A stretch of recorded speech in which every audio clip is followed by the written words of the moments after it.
Hello and welcome to another episode of Blether with Barberra. We've got a very special guest joining us from Brisbane in Australia. Her name is Rachel Baldock. We have chatted previously, but I just want Rachel to introduce herself to our viewers and our listeners. So go ahead, Rachel. You just give us a bio about who you are and what you're about. That'd be great. Thank you. Sure. So, hi everyone. My name is Rachel, or otherwise, a lot of people call me Rach. I'm really happy to be here having a chat with Brian today. So, the main thing that I do is that I offer breathwork, intuitive coaching, medium readings, and group work for mainly women to reconnect to the truth of who they are, live lives that are truly aligned to them. And I love to blend science and spirituality together. So I'm an ex-nurse. I was nursing for 16 years and Mm-hmm. then have now moved into more of, a combination of science and spirituality in the work that I do. Fantastic. I do have a set of questions for you, as I do with all my guests, but just because of what you do in the name of women, Mm, I just want to add an extra question on and where you believe at the moment, seeing as though there seems to be a little bit of a crisis with men in the world mm. and the way they deal with women. Not all men, obviously, but it is a little bit of an issue. And do you sort of help women with that as well? Because there is an increasing amount of misogyny going on, and there's a lot of people that got quite a lot of Mm, influence in the world, and not just your influencers on Instagram. We've got some very powerful men at the moment who have got a very poor attitude towards women just in general. So with mm. your sort of signature work, do you finding a lot of troubles that women are having is linked to the way that they're perceived still, and there doesn't seem to be a move forward, or is it just as it always has been? There's no increase. Look, the work that I do with women is really like majority of it is based around intuition and really Mm. trusting themselves. So I Mm-hmm. always say that, the most powerful work that you can do is to go inward and to look at the yourself first. And that Mm-hmm. actually, and I'm gonna get a little bit woo-woo, No, that no, you go. changes Go ahead. when you do the work internally on yourself, it does actually change and shift the perception of your external reality. Now, I'm not saying that any of the things that you have talked about are okay, because they're certainly not. But the work that I offer is really allowing women to shut out the external noise for a little while and actually turn inward towards themselves and trust what's happening internally in them. Because I think for a long time what has happened is that women have lost the trust within themselves. So for Mm, me, it's about helping them and guiding them back to trusting what's happening within them, trusting the signals that are happening within their body, trusting that, there are the clear senses or our intuitive senses. So guiding them back to those and saying like they actually are a normal part of being a woman and of being human, and let's bring those back into life. I don't know, I hope that's answered your question, but yeah, no, it's it does. it's mainly working on internal work. I think the question wasn't so much to sort of condemn or criticize for the thing that's going on at the moment. And obviously, there's a Mm, big thing over here in the UK at the mm. moment because a Netflix episode has gone out with Saru, who's an interviewer, and he's just Oh, sort of yep. been interviewing men and these influencers who believe women should be put in their place and told what to do, and etc. etc. But it's more to do with the fact that we do have obviously decades and decades and decades of women being sort of second always in Mm, everything without getting really political about it. And there is an increase in it. I mean, I've interviewed two ladies now, and I've got a lady coming on who's a celebrity to talk about women's health. And obviously, I started while swimming through a lady who's started while swimming through menopause, and she's got a huge amount of female followers. mm, It's a good thing. This is a great thing, but I feel like it's a long time coming, and I think you've got a hell of a job on your hands because I think there's still a lot of women that believe that they don't have an internal voice. They don't have anything within here other than either a wife or a mother or a mm, cleaner or a housewife, or they don't have that belief in themselves. And the more people like you can come forward and help women reconnect with who they actually are as just we're just humans, aren't we? We've just got different genders. And I think that's great mm. what you're doing. So it's really just to highlight that really for you and what you're doing. It's a great job. Thank you. So for you, what is one truth about health that you know to be true through your work or lived experience? but that the public media or even your own industry still isn't ready to fully hear? Good question. My cat just started meowing in the background as you asked it, so can you ask it again? Sorry. It's okay. So, what is one truth about health that you know Yes. to be true through your work or lived experiences, but that the public media or even your own industry still isn't ready to fully hear? Yeah, well, I think it is exactly what I was just saying, that, Mm, women are really, really powerful. And I think that that is half or part of the reason why there is still this squashing or this belief system around, women belong in a certain spot, or whatever it might be. And I think that the truth is subjective, but also the growing truth that I'm finding in the work that I mm, do and the women that I get to work with is that when women do trust themselves and when women come into community with others, it's mm, incredibly powerful. I run group programs with women and a monthly women's circle, and having those spaces, those safe spaces for women to come together and be with one mm, another is incredibly, incredibly empowering. And noticing the shift from, when they arrive to when they leave is just phenomenal. Witnessing the realizations that people have in that space, or mm, that we get to bounce off each other or lift each other up. Like, I think that women have been pushed against each other for a really long time, and mhm, forced to compete against each other. So I truly believe that when we all can rise together and come together in community with each other, it is incredibly powerful. And we as a community, we as people, we as humans, we get to do that. We get to rise together and lift each other up. It doesn't have to be competitive. It actually gets to be so incredibly powerful to be mm, together and um to trust that, I think. And mhm, I am noticing, especially in the work that I do around intuition and mediumship, I guess it is still considered woo woo, and that's why I've created my podcast, is around mm, destigmatizing the woo woo, is that actually all of that stuff isn't really woo woo at all. It's all quite normal. And if you go back hundreds of years, thousands of years, that was all considered to be really normal. mm, Like, mm, women were the medicine bearers. They were the ones that held the wisdom. They were the ones that, created potions or medicines and alchemized things. And yes, okay, we were called witches and burnt at one point, yeah, yes. and but like, going back, that's what happened. mm. We were the ones who were the creators of things, and somewhere along the line that has been taken away, and I truly believe that that is coming back. I do believe it is. I think it's there is still a concerted effort from the patriarchy. I hate to use that word because it's very overused. Well, I don't hate it Yeah. because I don't think it's a true thing. It's just because it's just so sad that we do keep mentioning this all the time in current Mm. world affairs that we obviously witnessing it currently. But it's a good, it's a thing as well in the animal kingdom. I mean, we go back to the fact that we are mammals in clothes, and we've just managed. But if you look at most animal setups, you've got a matriarch who's in charge of an elephant herd, and without the matriarch, the elephant herd can't survive. It's the same in a killer Mm. whale pod. The leader of the killer whale pod is a female. Females lead practically everywhere, but for some reason in our own species, women's ability to be leaders and be allowed to be leaders and to be strong women and has sort of been eroded as we've gone through a modernized sort of way of thinking. And even with the Queen in this country, it didn't really make that much difference. That was just more of a figurehead when we had old Lizzie, as we refer to her. Yeah. But I think it is coming back.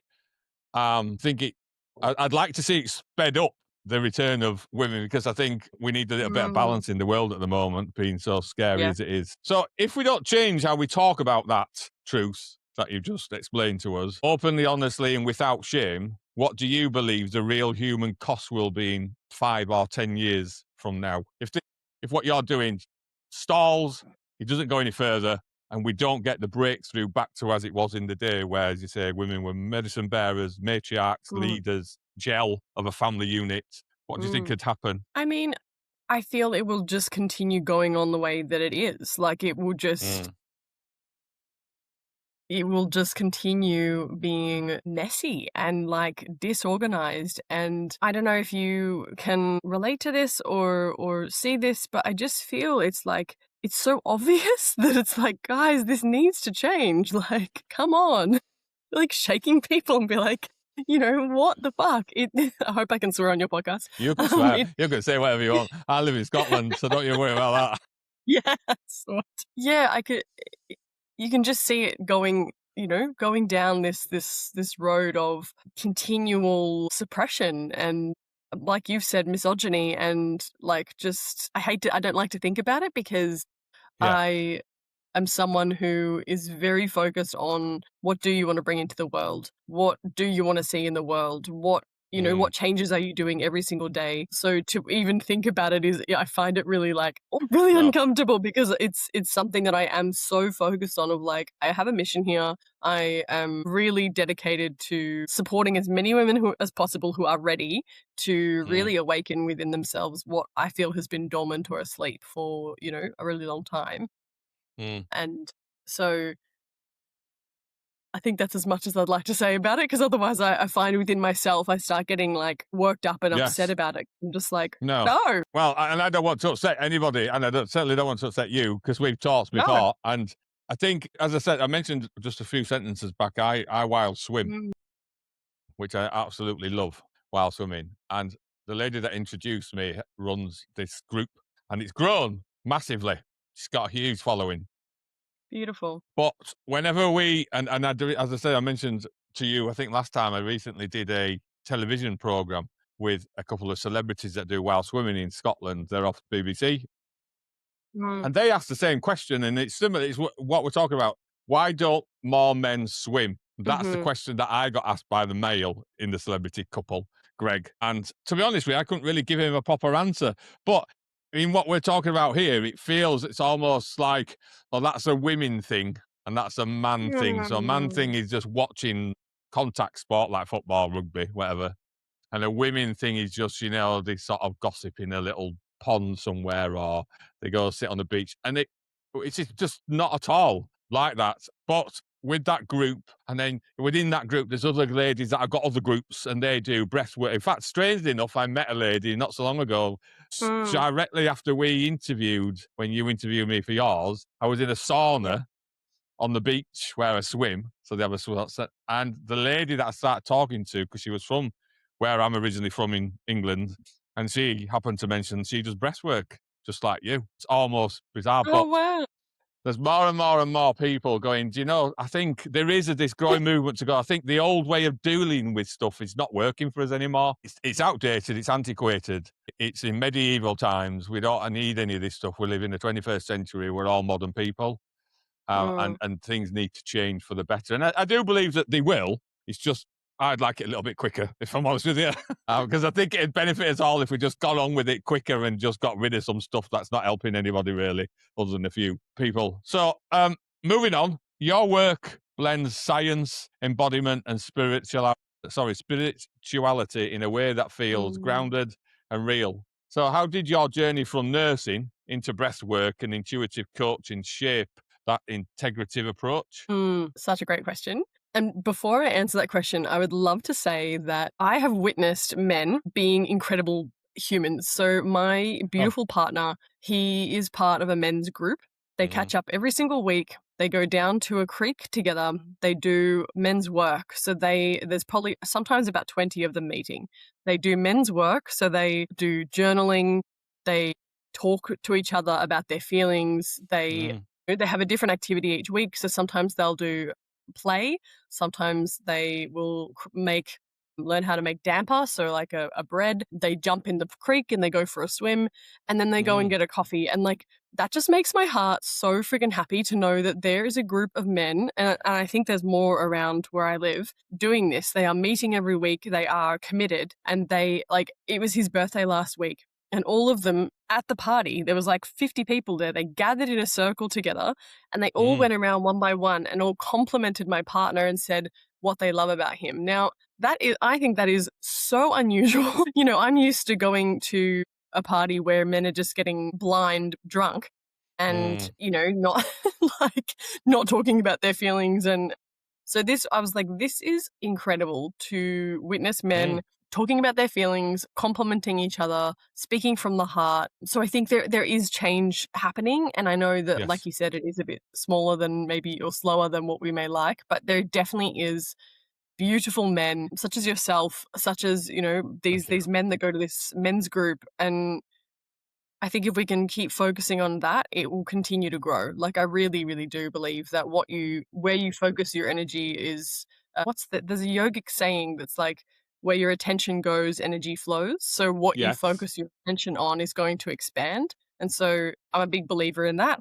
And a big believer of like, there is power in that. There is huge power in focusing your attention on what you want to expand. But that's yeah, I'm true. I'm really, really happy with witnessing him going every week to this men's group because it's beautiful. It is. I, as a man, and I sometimes get Mm, quite a lot of attacks on social media because of it, because mm, I will call out men and I will call out patriarchy and I will call out misogynists and I will call out any man, and I don't care. Just because I'm a male, it doesn't mean to say that I can't criticize other men. But there is a lot of absolutely. men and a lot of groups of and who are we have a thing called Andy's Man Club, and that is it's a growing massive thing in this country of getting men together on a Wednesday evening and they just talk about the feelings. And Mhm. I'm a 52-year-old man, and that would never have happened when I was 10 years old. No way, Jose. And it's a new thing. So it is moving, and we're not all the same as the people that are causing us all the problems without naming names because I'm not going to give them any airtime. Mm, I think we still have to keep pushing because we do. I mean, I know quite a lot of men who are very much like the hated men that we don't really like that type of man because how I grew up. I'm a working class man, and in that area, that's my life was surrounded by men like that. Sadly, but as I've got older, and I tend to sort of stay away from those types of men, and because I yeah. don't really like their attitudes. But I think what we've got as a saving grace, and I don't know if it's the same in Australia, but it's definitely in this country, is the younger generation of men that are coming out of school and uni and college. Mhm.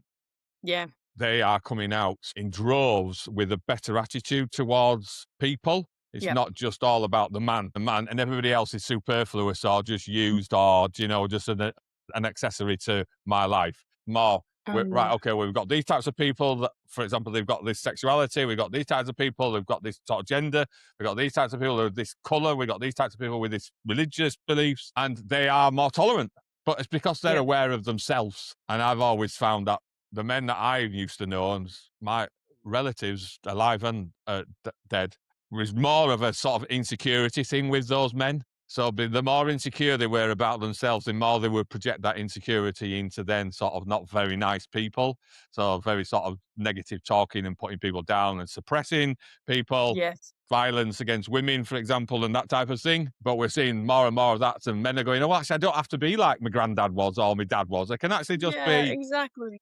it could be John. And John likes to run round fields of daffodils in his bare feet, and he's not bothered. Or he goes swimming with a load of women and not Yeah. really see that as a weird thing because he's just a man on his own swimming with a load of women. And if his mates say, oh, what are you? He's not really bothered about what his mates saying either because he's just bothered about his own happiness and how he gets that Mm, in the more easy. So we are going exactly. someplace, and I'm not sort of banging men on the head because I'm one of them. But come on, men, we need to do a bit more than what we do sometimes. We're a little bit soft, really.